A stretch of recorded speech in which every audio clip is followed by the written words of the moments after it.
premier point serait de dire qu'il n'y a pas deux. Il ne faut pas penser les sciences et puis la société. Il y a une dimension qui a sa forte autonomie et qui est au moins aussi importante, c'est celle des univers économiques et des marchés. Si on ne pense pas qu'on est dans des sociétés à la fois scientifiques, démocratiques, mais aussi libérales, on ne peut pas comprendre. Et historiquement, on le voit bien. Ce qui se met en place à la fin du XVIIIe et au début du XIXe, c'est des sociétés scientifiques.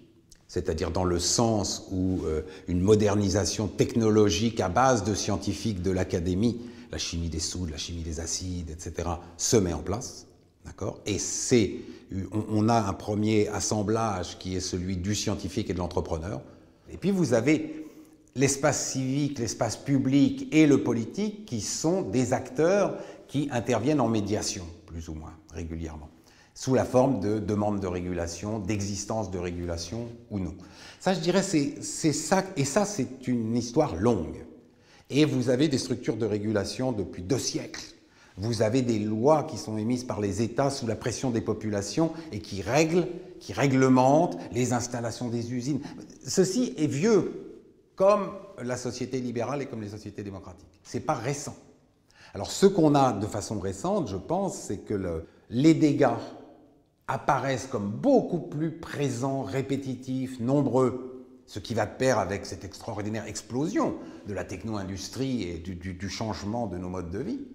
D'accord ? Ceci est une première chose qui est très très forte. L'autre chose, c'est que vous avez un renouveau extrêmement fort de ce qu'on appelait la société civile déjà au temps de Tocqueville, donc au début du XIXe siècle, qui avait plus ou moins une phase d'effacement lorsque les États ont pris beaucoup plus d'importance et que la question sociale est devenue dominante. Et comme nous sommes dans une phase où la question sociale a perdu à nouveau de son importance et où les États sont affaiblis, c'est à nouveau cette société civile qui renaît et qui est porteuse des demandes de régulation.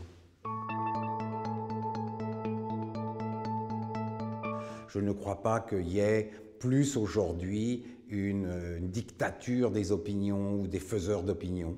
Il y en avait tout autant avant. Simplement, ce n'étaient pas les mêmes. C'est peut-être ça qui est différent.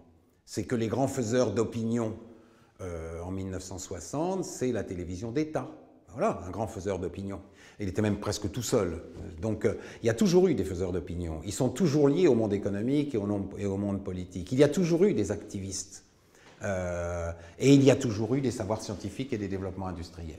Donc je n'arrive pas, je ne crois pas qu'il y ait aujourd'hui un déséquilibre, quelque chose qui ferait qu'aujourd'hui nous soyons quasiment sous la dictature des opinions.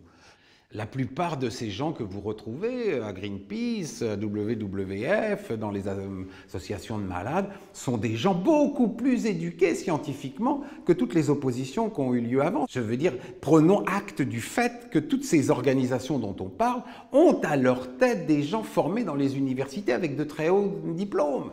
Si nous prenions ça déjà comme base, on pourrait se dire, attendez, est-ce qu'ils sont soudainement devenus irrationnels après tant d'années à l'université à étudier les sciences?